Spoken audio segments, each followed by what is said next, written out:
Hey, what's going on, guys? Migzuba here, and in today's video we're going to be taking a look at a JUND sacrifice deck for standard best of one. So this deck is a take on the typical Rakdos mid-range or sacrifice deck that we've been seeing kind of falling off in standard a little bit, but we're splashing green for, well, two cards. The first one is Corvald Faker's King and Clotha's God of Destiny. The way we do this is through the four fabled passages that allow us to fetch the one forest and the Crag Crown pathway that for in 90% of cases is going to be a mountain, but can be the one forest you need. Basically, you only need one green source during your games for Corvald and Clothis. There's no double green, and the mana is a little stringent, but it's not that bad because the green is just a splash. So again to the deck, we got two Bloodchief's Thirst, just cheap removal. It can take out planeswalkers like Ugin or Ashiok if you kick it. Village Rites, amazing draw spell in the deck. With Claim, you can claim something, attack with it, draw two, sacrifice a goat from Ghost Rider, sacrifice a Triton after it blocks something or along those lines, sacrifice a Croxa on the stack with full control. Village Rites has plenty of uses, great card. Claim is really good against aggressive matchups, basically anything with creatures, and against control that don't give you many targets. You can always claim your own Crocs, so they give it haste, attack face, claim your Roast Rider, attack face, that kind of thing, just push an extra damage. Mire Triton, Fill the Grave, great blocker. Skyclave Shade, good against rogues, good against control, recurring threat, and my god, this is the only Zendikar Rising alternate art that I really like. This thing is actually killer. Anyways, moving on. For Croxa, your Rogue Killer, escape it all you want. If Rogues isn't fueling your graveyard, the Triton and the Timuret Calls the Dead will do that job. So we get onto that. 3 Timuret Calls the Dead. I never really wanted to draw that many of this card. It's sort of like an engine, but it's an engine that you don't want when you're under pressure, and that's not that necessary in the late game, so I think 3 copies is a good amount.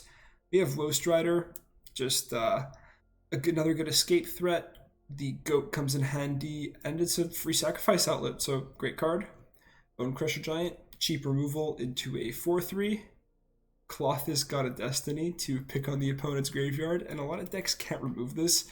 Like Gruul in Best of One can't remove it. Rogues has a super hard time removing it. Like I don't think they can. That type of thing. Great card. Splashable. If you don't like want to run this, that's fine. You can cut it.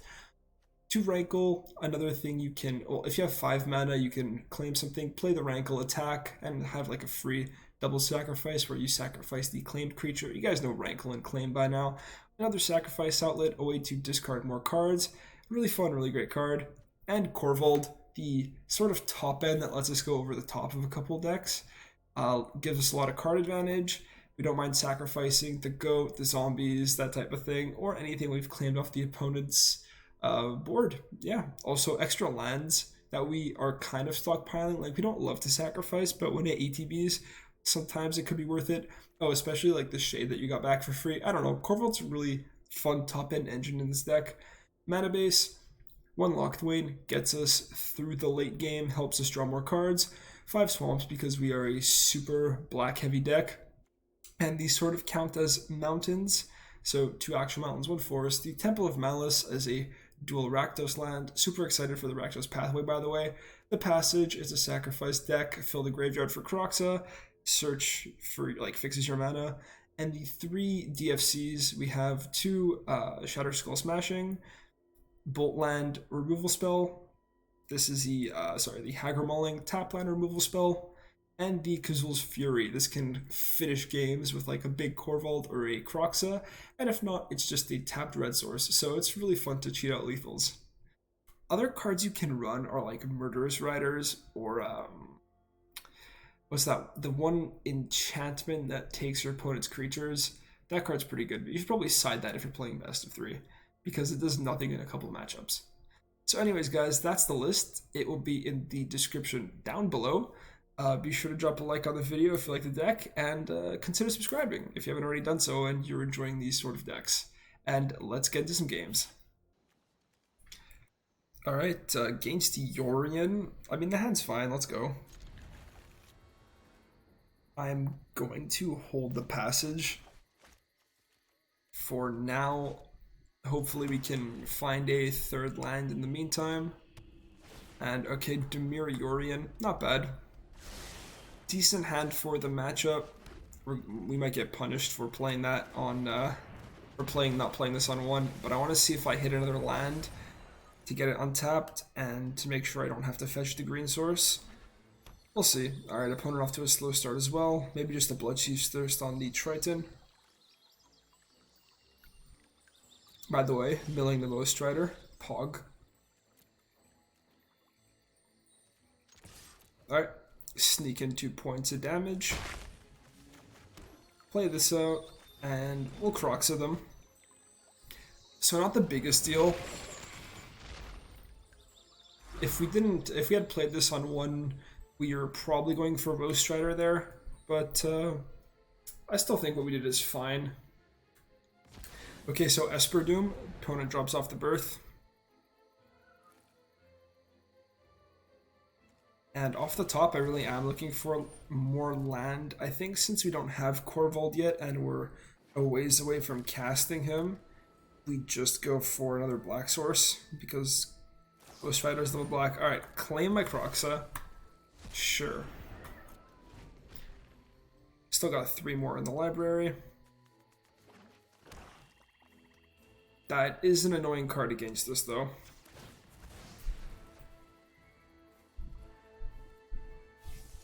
They have no fuel at the moment, so unless they made more of them, we should be alright.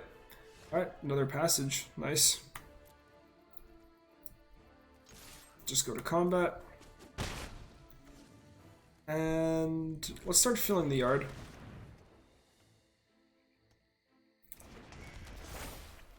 See what we end up milling. Alright, so do I exile this? Yeah, we exiled this Roast Rider. We have another one.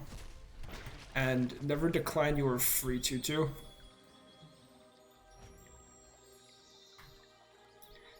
Sort of awkward mills, but I guess we'll get through it.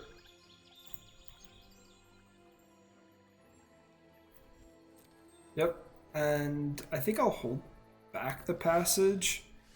Okay, there's Corvold. So, alright, there are some lands that we did need. Anyways, we'll get into combat. I'm just worried about milling my only forest. Eliminate? Sure. Play out the Roast Rider. And we hold this in case we... Okay, that's fine. Yeah, so we're holding this basically to see what land we want. Opponent's deck runs a lot of main deck graveyard hate, so interesting for the situation we currently find ourselves in. Also, our Timuret calls that whiffing last turn really does blow. And they buy Yorion, so sure. So do we scry with the Roast Strider? I don't think so, because any land means Corvold, and Corvold eating the goat is really good. Alright, perfect. Untap land, I mean, we're gonna shuffle that away anyways, so it doesn't really matter. Actually, yeah, no we are. So, yeah. Get into combat here.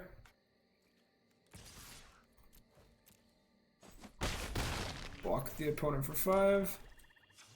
Mountain would have been better because of Croxa, but happy I held the passage, knowing what to fetch. Yeah, the opponent's Lantern is holding priority.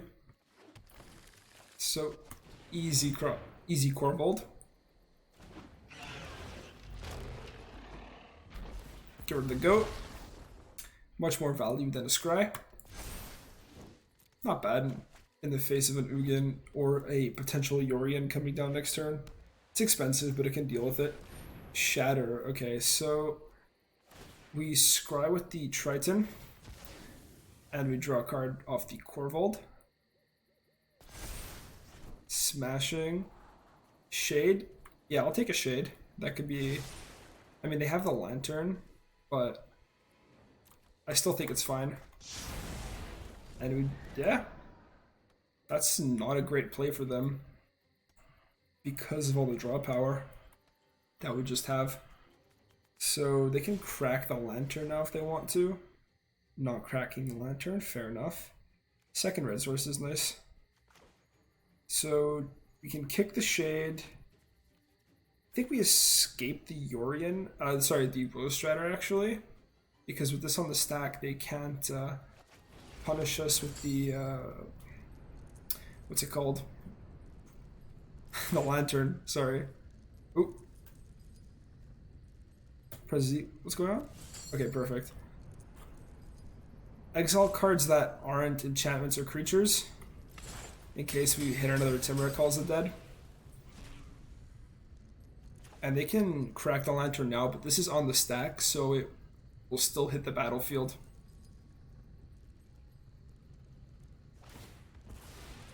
Yeah, you guys will see what I'm talking about right now.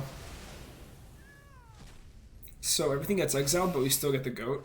We still end the Woe Rider, which is way more important. So I can bolt in to hit my opponent for 5.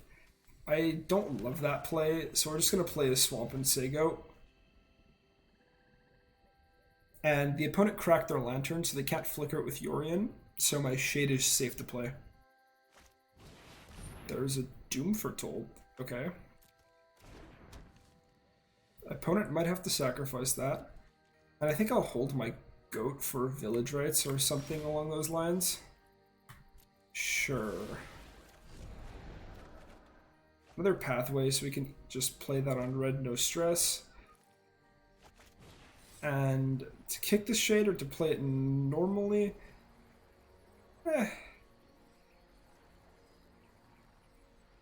sure, we'll play the shade. Second red source. We can play all of our lands on red now. Stomp face. And play out the Bone Crusher Giant. So, yep, opponent's Doom Foretold eats itself, and we've established a board presence that the opponent has to answer. Yorion. That's not going to do it. Passage. Okay, so we will Bloodchief's Thirst it. Play out the passage. And just get in there for 7. Again, we hold the passage because if they kill the shade and we don't hit another land drop, then we can crack it to rebuy the shade that turn.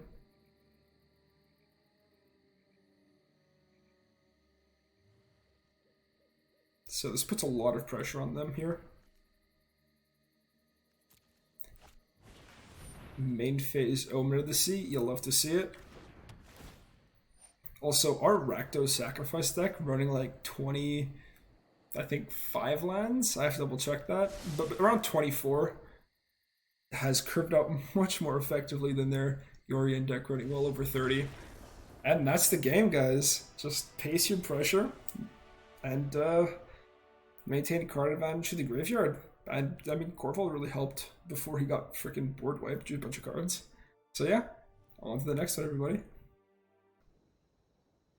Okay, 4 lander. Interesting hand. I think we keep.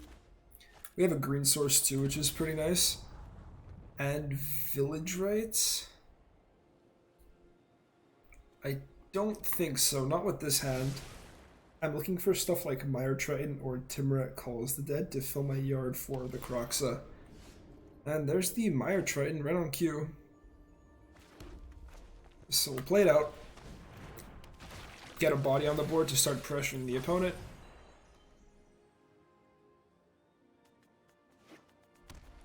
So mono white. Nice. Fair plays all around. Alright, so this is all red. We're kind of like bottlenecked on black. I'll offer the trade with the Triton. Opponent doesn't take it. Smart move. And because we're so bottlenecked on black, I think I'll play the Thirst. And then play this tapped and hope to draw a black source. And ideally use this as my green. Another Aspirant. Sure. Yep. +1/+1 counter. Oh, there's another Croxa. We already have triple red, so we can play this on green. And let's hold the Triton back this time. And just try to draw into land to either cast our Crocs from grave next turn or play out the Corvold. I like the Shelter, I think it's a cool tech. But this Death Touch comes in really clutch against mono white. So they might just end up playing a Skyclave Apparition. That's fine, if it hits the Mire Triton, it doesn't hit the Croxa. So, Banishing Light, same sort of logic, it doesn't hit the Croxa, and that's what's more important. Let's go. Swamp off the top. Claim the Firstborn. Interesting, with no sack outlet.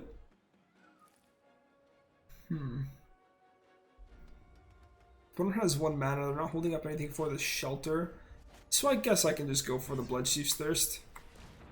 Slow them down a little bit. Is there any 1 mana protection spell I don't know about? Shepherd of the Flock, okay. Fair play. The Aspirant's back, guys. So now that Village Rites is looking really good. But the Black Source off the top is looking even better. Alright, let's go for the Croxa. Let's see what the opponent wants to discard. Also, Bone Crusher Giant's a pretty good draw. Interesting, Beloved Princess, okay. And I'll stop this now because I know they run the protection land.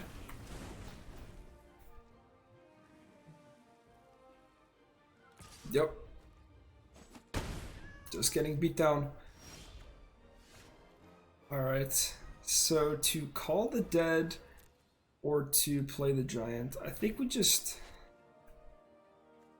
Well, I don't know, we haven't drawn land in a little bit, so... I mean, maybe I'm just being paranoid, but I feel like the arena's going to feed me another land at some point because, what, it's like the 3rd turn in a row we don't play one. So I'll play the giant and be happy with a trade here.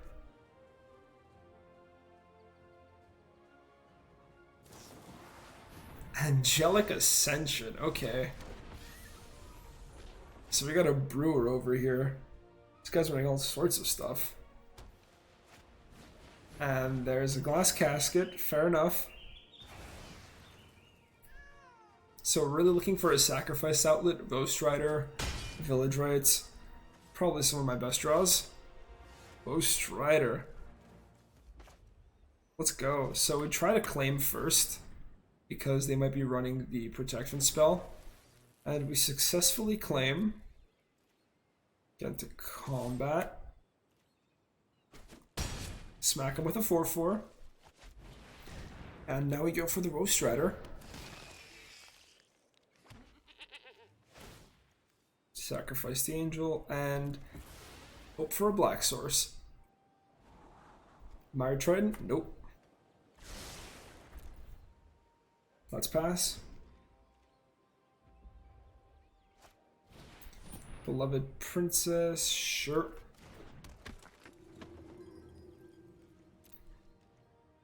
And I think I can take the Scry here. It's so good if we had a land on top already with the Corvold, but like we eat the goat. But if not, it's fine. Yeah. So good Scry. Land. Oh man. The deck was just gonna feed me like 3 Roast Riders and my top X many cards. Sure. Let's go to combat.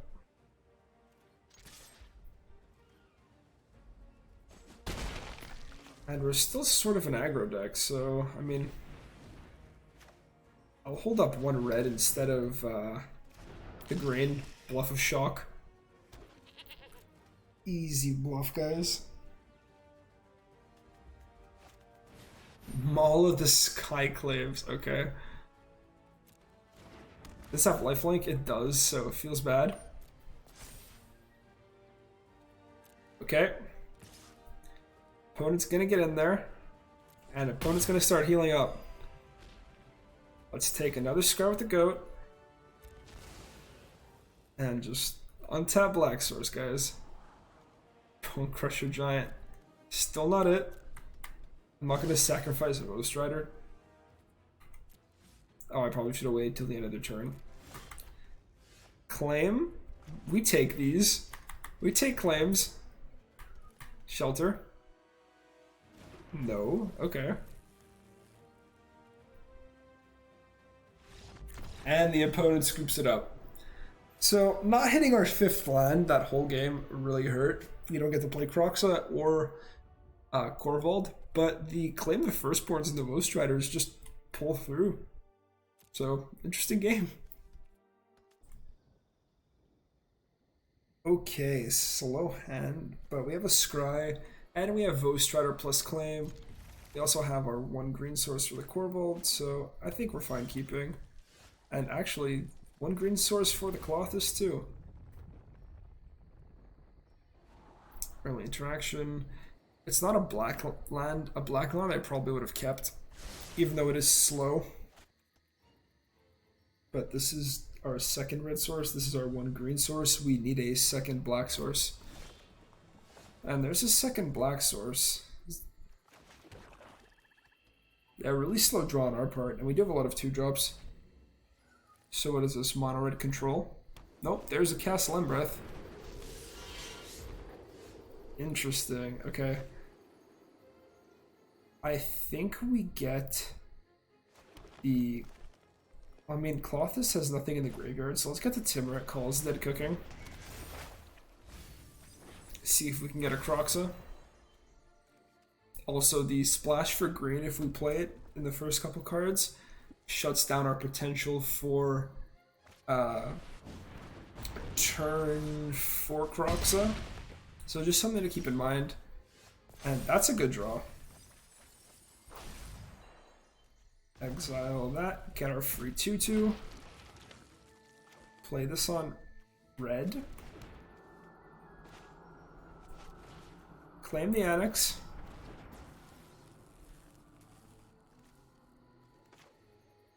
Play the Ghost Rider. And see if the opponent wants to take 2 points of damage for no reason. The reason we play Ghost Rider before is because if they take the block, the Torbrand just ends up killing the Annex, and we don't get anything for it. When we get the 1/1, we don't get a Scry here. I mean, we get a free Scry and a free 1/1, so huge win. Interesting keep. I think I'd take a 5th untapped land, but if our turn is Bloodchief's Thirst, a Torbrand play tap land, I think that's actually good enough. So we'll keep the land.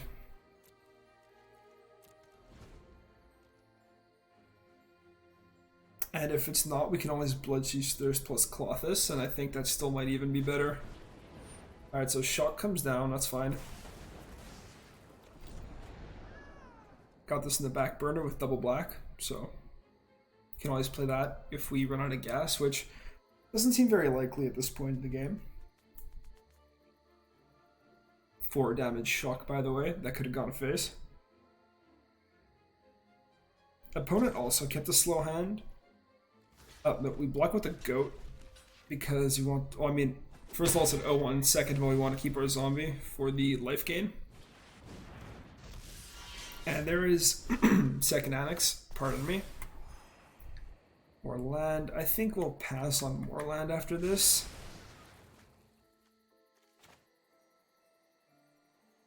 I can Bloodchief's Thirst the Annex and play Colossus. So we're definitely playing this tapped. So this will make 2 1/1s and the opponent can cleave me, which I don't like, but this will make 1 1/1 and lower the power of the Annex. I think we have to take out the Torbrand here. It's just unfortunate that they had a 2nd Annex when we did so. So yeah, they get a free 1/1.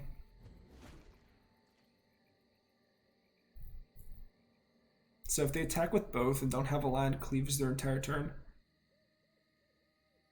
Holding the Satyr back because if we play the Korvold, then it's a free card draw. Pretty much. Another shock. Bone Crusher Giant. I mean, that's a good sign. It means they don't have cleave. And we take them not having cleave, or don't have cleave yet at least. Alright. Take a small beating. Passage, great draw. Getting there for 1 damage. And play out the passage, play the Corvold. That's such a great draw because we get to draw a card off the Corvold. Yeah, so basically free sacrifice here. Draw a card.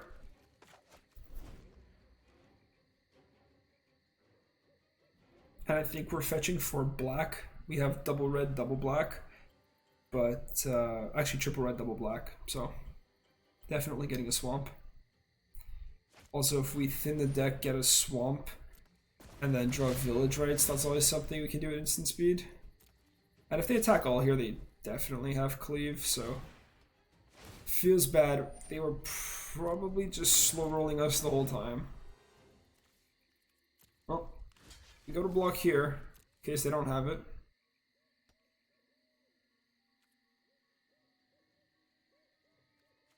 We'll go here first, actually.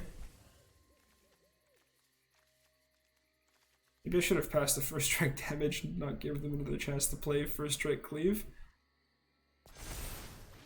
Prox is not bad. It's a little slow though. What's holding priority? Maybe another Bone Crusher Giant. Swamp, yep. Okay, so are we not dead? Do they not have the cleave? I mean, I say we're not dead. They're super wide right now. Alright, and there's the giant. Okay. So how do I not die? That's really what we're going for. We have 6 mana. So I can do double Triton. That puts me up to 8. And that blocks 2 things. And then Crocs of their hand. That's always a play. So double trend puts me up to 8. This will block here. That will block 2. This with the castle is 6 damage. So if they don't have anything, it's not lethal. So we can start with the Triton. See if we mill anything. I mean, Skyclave Apparition isn't bad to have in the Skyclave Shade, but I don't think it's exactly what we want to be playing out.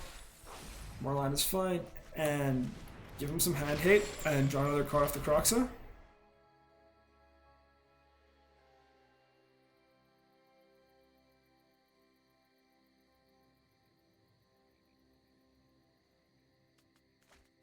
Spikefield Hazard, okay.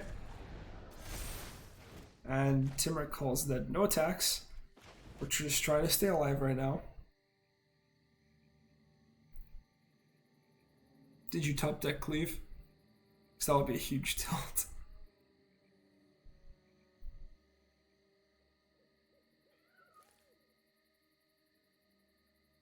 So right now our blocks are put a March right in front of the Bone Crusher Giant, a Corvold in front of the Fervent Champion, and a Mire Triton in front of probably the other Fervent Champion just for the life. I like that rope. Means they probably didn't top deck cleave. But yeah, we can't block as if they do have as if they have cleave because we're just dead going if they go wide then.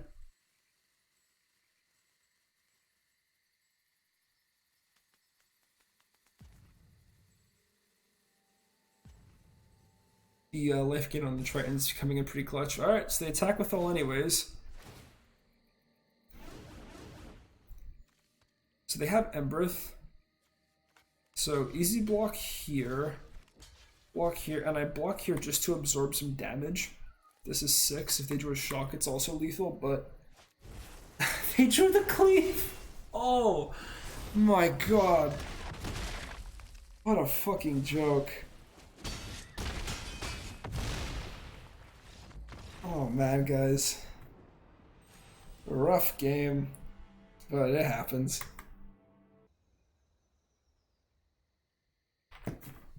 Alright, man, awkward mana. But we fetch a Mountain on 1, Triton on 2, and hopefully draw another black source for the Rankle. And just hope Rankle plus Claim gets us there. And that Claim is good in the matchup. Okay, so I'm guessing Jeskai control purely based off this. Alright. What you got? Village Rights would be really good if it was a creature matchup. Especially with the claims. We'll see. Grab our red source. This could be a Bone Crusher Giant. Could be like a million things. I think we just get the Triton cooking. It's a board presence, mills, 1 ATBs. Cycling? If this is cycling, that's weird. I actually have seen Jeskai control run Boon of the Wishgiver. Ironically. Also, good mills, guys. Looking for more land. Alright, Channeler. Okay, try to do something fun. Respect. So the question is, do we activate the Channeler? I think we do, right? Like, that's kind of huge. Alright, so use that. Third off the Croxa. Choose one of them to play. I guess this, because we do have double black. So I'll get double red. And, yeah. Really interesting sequence. I mean, some of these decks even run the Channeler. Alright. Easy to draw some more cards. And that was a pretty good turn. Fix this up a little bit. Probably playing Haggard Mauling tapped. But at least know their creature deck, hence the Riel. Okay. So Riel gets claimed. This thing boosts itself up, so we hold the Triton back. We'll play out the Timuret Calls the Dead. Also, 3 mana Haggard Mauling for a second, and by the way. Fair enough. Plenty of Croxus to go around. And yeah, that's our mana sorted for the game. Double black, double red, and the 1 green we need.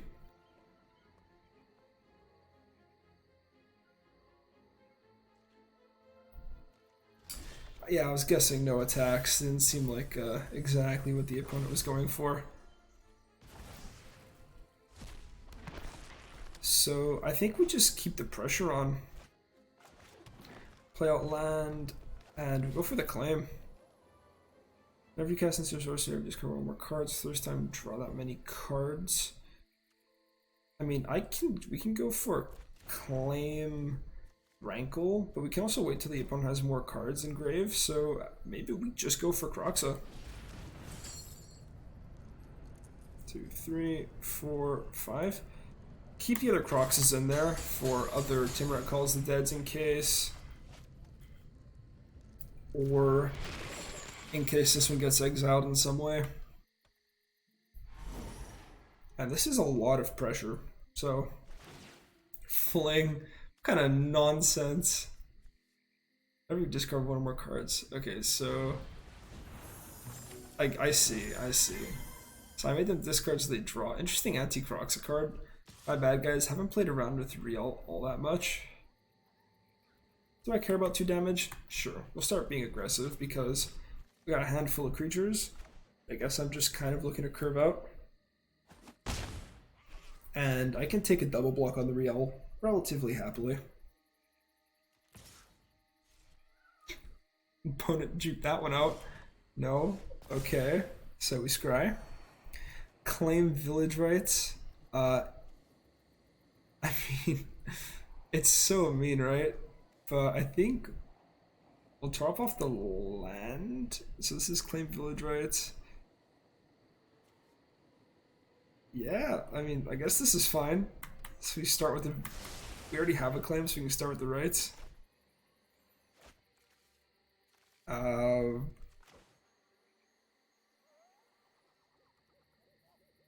Yeah, pretty easy rankle, I guess. The mana's being weird, the drawing's being a bit weird. We'll attack with both. If the opponent blocks with the Triton, then we don't have to sacrifice anything.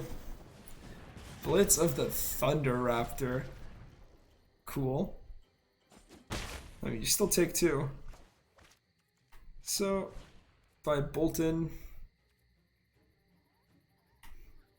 You know what?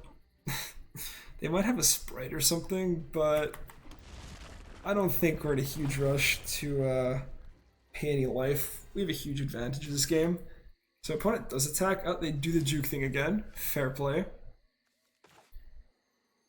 So rankle or claim village rights. Let's go for the claim.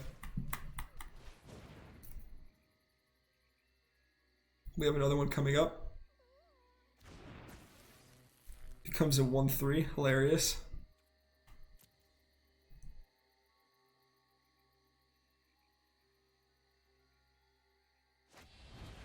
Stern dismissal.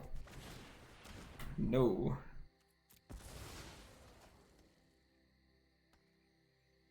I mean, opponent's deck plays around claim pretty well. Brazen Borrower. I mean, do I care about the 3-1? No, it just gets stomped. So, and we're getting a lot of advantage here. Alright, so... Ugh, we use too much black mana.